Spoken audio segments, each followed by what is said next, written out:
సతీ సావిత్రిని చూశారనమాట. యముడు ఆమె భర్తను ఎత్తుకుపోతుంటే ఆమె ఎలా కాపాడుకుందో సోషల్ మీడియాలోన పాపులారిటీ కోసం పాకులాడడానికి ఆమె ఏమి నార్మల్ మహిళ కాదండి. నేనైతే మాత్రం దువ్వాడ మాధురి గారికి సపోర్ట్ చేస్తానండి. ఎందుకంటే దువ్వాడ శ్రీనివాసరావు గారు మంచి వక్త, ప్రజా సమస్యల మీద ఎప్పుడు మాట్లాడుతూ ఉంటారు. ఆయన టెక్కలి నియోజకవర్గానికి చెందినటువంటి ఎమ్మెల్సీ. ఆయనకి ప్రశ్నించే హక్కు ఉంటుంది కదా. ఎవరు పవన్ కళ్యాణ్ గారు తప్పు చేసినా అడుగుతారు, చంద్రబాబు నాయుడు గారు తప్పు చేసినా అడుగుతారు, జగన్మోహన్ రెడ్డి తప్పు చేసినా అడుగుతారు. ఎందుకంటే ఆయన ప్రతినిధి. సో ఆయన అట్లా స్టేషన్లో 10 గంటలు కూర్చోపెట్టాల్సిన తప్పు ఏం చేశాడని నేను అడుగుతున్నాను. నిజంగా దివ్వెల మాధురి గారికి నిజంగా హ్యాట్స్ ఆఫ్ చెప్తున్నానండి. ఆ రోజుల్లో అయితే చరిత్రలో ఒక సతీ సావిత్రిని చూశారనమాట. యముడు ఆమె భర్తను ఎత్తుకుపోతుంటే ఆమె ఎలా కాపాడుకుందో ఆ విధంగా చాలా బాగా ఫైట్ చేసి మా దువ్వాడ శ్రీనివాస్ గారిని బయటికి తీసుకొచ్చింది. హ్యాట్స్ ఆఫ్ దివ్వెల మాధురి గారు. మా టీం అందరం మీకే సపోర్ట్ చేస్తాం. నేను కావచ్చు, ఉప్పలబాలు కావచ్చు, బషీర్ మాస్టర్ కావచ్చు, మా టీం అందరం మీకే సపోర్ట్ చేస్తాం. చాలా కరెక్ట్గా మీరు ఫైట్ చేశారు. అవును, అన్యాయంగా ఆయన తీసుకెళ్ళిపోయి స్టేషన్లో కూర్చోబెట్టారు. గంటలు ఉదయం 11 గంటలకి విచారణ పేరుతో కూర్చోబెట్టి 1 గంట 2 గంటలు అయిపోద్ది.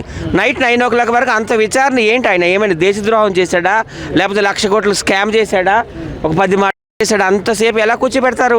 కనీసం ఆయనకి మంచి నీళ్ళు కూడా ఇవ్వలేదంట. ఈమైతే మాత్రం బయట ధర్నా చేయడం న్యాయమే. ఎందుకు ధర్నా చేసే హక్కు లేదా? ఎవరు చేయలేదా దేశ చరిత్రలో? నోటుకొచ్చినట్టు ఏమన్నాడు ఆయన? అవతల వాళ్ళు బట్టి యువతల వాళ్ళు కూడా మాట్లాడతారు. నేనైతే మాత్రం ఈ విషయంలో దువ్వాడ శ్రీనివాసరావు గారికి, ఎమ్మెల్సీ గారికి నేనైతే సపోర్ట్ చేస్తున్నానండి. జగన్మోహన్ రెడ్డి గారు మీరు కూడా దువ్వాడ శ్రీనివాస్ గారికి సపోర్ట్ చేయండి.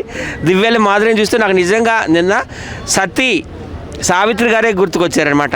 ఆమె ఎట్లా యముడి దగ్గర నుంచి భర్తను ఎలా కాపాడుకుంది, యముడు తీసుకెళ్ళిపోతుంటే సతీ సావిత్రి యొక్క హస్బెండ్ని, అలాగే ఇక్కడ ఈ పోలీసులు ఆమె భర్తని ఎలా అవమానించాలని ప్రయత్నించారో, లోపల వేయాలని చూసి ఆమె కానీ గట్టి ఫైట్ చేయకపోతే కంపల్సరీగా అరెస్ట్ చేసి లోపల వేసేవారే. సోషల్ మీడియాలో ఎక్కువ పాటలేదు యూస్ అని చెప్పేసి ఆమె ట్రై చేసింది తప్ప అక్కడ ఏం లేదు అంత సినిమా అంటున్నారు. దాని గురించి ఏమంటారు? సోషల్ మీడియాలోన పాపులారిటీ కోసం పాకులాడడానికి ఆమె ఏమి నార్మల్ మహిళ కాదండి, ఉక్కు మహిళ. ఆమె అర్థమవుతుందా?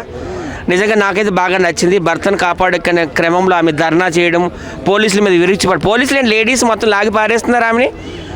తప్పు కదా, అట్లా లేడీస్కి ఇవ్వాల్సిన రెస్పెక్ట్ లేడీస్కి ఇవ్వాలి. ఆమె పోలీస్ స్టేషన్కి వచ్చిందంటే కంపల్సరీగా చైర్ వేసి కూర్చోబెట్టి టీ కాఫీ ఇవ్వాలి, మహిళలు గౌరవించాలి. కానీ ఆమె రోడ్డు మీద నిలబెట్టారు. ఏమన్నది అంత మాట? అంతే కదా, పోలీస్ స్టేషన్ బయట రోడ్డు మీద అంటే మరీ రోడ్డు మీద కాదు, ఒక సైడ్ని ఆమె ధర్నా చేసుకుంటుంది. ఫ్లెక్సీలు ఏవో పట్టుకొని, పేపర్లు ఏవో పట్టుకొని ఆయన్ని అరెస్ట్ చేశారు. విడుదల చేయరు, తప్పేముంది? నాకైతే నిజంగా ఒక సతీ సావిత్రి గుర్తొచ్చిందండి. దివ్వెల మాధురి గారు హ్యాట్స్ ఆఫ్ అండి. ఈ రకంగానే మీరు ప్రొటెక్షన్ ఇవ్వండి మా దువ్వాడ శ్రీనివాసరావు గారికి. నాకు వాళ్ళు పర్సనల్గా తెలుసు, వాళ్ళ ఇంటికి కూడా వెళ్తాను నేను. ఇక్కడ కూకట్పల్లిలో చాలా మంచి వ్యక్తులండి. మొన్న కూడా మా ఫ్రెండ్ చనిపోయాడు కదా, ఎవరు మన కుచితాత గారు ఫోన్ చేసి ఇమీడియట్గా రియాక్ట్ అయ్యారు. ఆమె రియాక్ట్ అయ్యి ఇలా ఇప్పుడే చనిపోయారంటే టెంట్లు, కుర్చీలు, ఏసీ, ఫ్రీజర్ అన్నీ తీసుకురా అని చెప్పేసి ఆమె చాలా హెల్ప్ చేశారండి. ఎప్పుడు కూడా మాకు హెల్ప్ చేస్తూనే ఉంటారు ఆమె.